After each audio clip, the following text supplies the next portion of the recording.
कोल्हापुरात जाऊयात। कोल्हापूर जिल्ह्यामधील विविध तालुक्यांमध्ये मुसळधार पाऊस झालेला आहे। जिल्ह्यामधील 94 बंधारे पाण्याखाली गेलेत, तसंच पंचगंगा नदीची पातळी 46 फुटांवर गेली आहे। दरम्यान शिरोळ तालुक्याला पुराचा धोका असून या ठिकाणच्या अनेक नागरिकांनी जनावरांसह स्थलांतर केलंय। तसंच सीपीआर ते महावीर कॉलेज रोडवरील जयंती नाल्यापर्यंत पाणी साचलंय आणि त्यामुळे या ठिकाणची वाहतूक सध्या पर्यायी मार्गाने वळवण्यात आली आहे। कोल्हापूर रत्नागिरी आणि कोल्हापूर गगनबावडा हे राज्यमार्ग सुद्धा पुराच्या पाण्यामुळे वाहतुकीसाठी बंद करण्यात आलेले आहेत।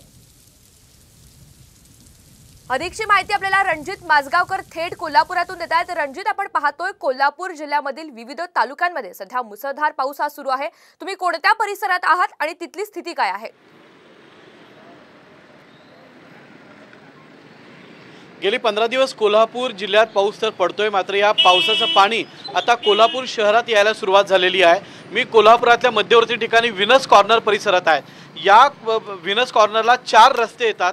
या 4 रस्त्यांपैकी 3 रस्त्यांवर सध्या पाणी साचल्याचं आपल्याला पाहायला मिळतं। आता आपण जो मार्ग बघतो तो हा कोल्हापूर दसरा चौक, विनस कॉर्नर दसरा चौक हा मार्ग आहे। इथून कोल्हापूर ते पन्हाळा मार्गे रत्नागिरीला जातो। या ठिकाणी शहरात पाणी आलेलं आहे। तर दुसरा मार्ग आपण या ठिकाणी बघतो, विनस कॉर्नर ते बसंत बहार रोडला जाणारा हा मार्ग आहे। या परिसरात देखील मोठ्या प्रमाणामध्ये पाणी शिरायला सुरुवात झालेली आहे, त्यामुळे इकडची वाहतूक ठप्प झालेली आहे। अनेक घरांमध्ये आणि इथं जुने थिएटर्स आहेत जे सध्या बंद अवस्थेत आहेत, त्या थिएटर्समध्ये पाणी शिरल्याचं आपल्याला पाहायला मिळतं। आपण आणखी एक रस्ता पाहण्याचा प्रयत्न करूयात की कोल्हापूरच्या व्यापारपेठेत जाणारा जो मार्ग आहे त्याला लक्ष्मीपुरी व्यापारपेठ असं म्हणतात, प्रसिद्ध व्यापारपेठ आहे।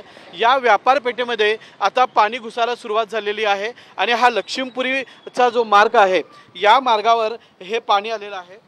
त्यामुळे या तिन्ही भागातली जी वाहतूक आहे ही पर्यायी मार्गाने वळवण्यास सुरुवात झालेली आहे। कोल्हापूर जिल्ह्यात मुसळधार पाऊस पडतोय। राधानगरी धरणातून मोठ्या प्रमाणात पाण्याचा विसर्ग होतोय, त्यामुळे कोल्हापूरला पुराचा नव्हे तर महापुराचा धोका असल्याचं सांगण्यात येत आहे। त्या पार्श्वभूमीवर जिल्हा प्रशासन अलर्ट झालेलं आहे।